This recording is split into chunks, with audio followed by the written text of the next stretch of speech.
Well, thanks, guys. Nottingham Stadium this afternoon has seen, I think, quite a momentous day in greyhound racing. Part of the greyhound commitment, recently launched by the Greyhound Board, is the Gbgb Apprentice Scheme. With me is Mark Bird, who's the MD of the board. Mark, what exactly is going on today?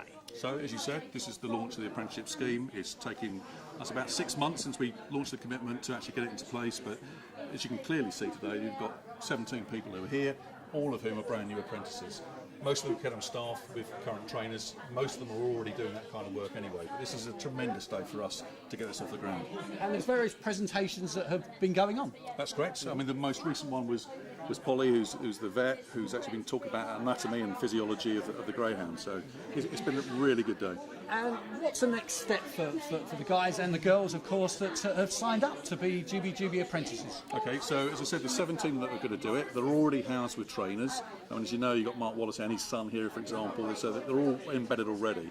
So they'll spend the next 12 to 13 months working with the company that we've employed to take this on, working with the trainers, and obviously coming together from time to time to share experiences and understand what's going on. So this is all about greyhound husbandry and work with kennel hands and assistant trainers, I think, in some respects as well. But you feel this is ever evolving. This could include ground staff, for instance, all aspects of the industry.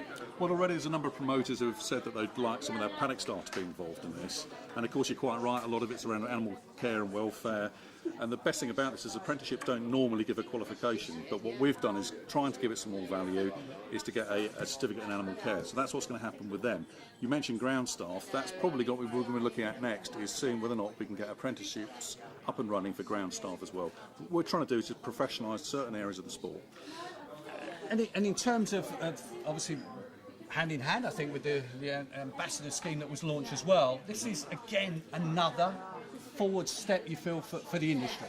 Massively so. If you look at where we were 6 months ago and what we've tried to do in the period between now and then, I mean, the ambassadors, as you know, being one yourself, obviously, and we've got other ambassadors here, Steve Nash, a few others, all supporting this scheme, because it's fantastic news for the sport. It's a big positive story. So, yeah, I think through the commitment, we're starting to show that we have an intention to move forward and take the sport with us. And ultimately, it's about attracting, to all intents and purposes, younger people into the industry, I suppose, and look into the future. Absolutely. I mean, one of the big criticisms of the sport is the fact that we've got trainers that are actually knocking on in age at all. But actually, we're trying to actually incentivise people to come into the sport and actually gain an ambition around it. Mark, thank you very much. Thank you very much.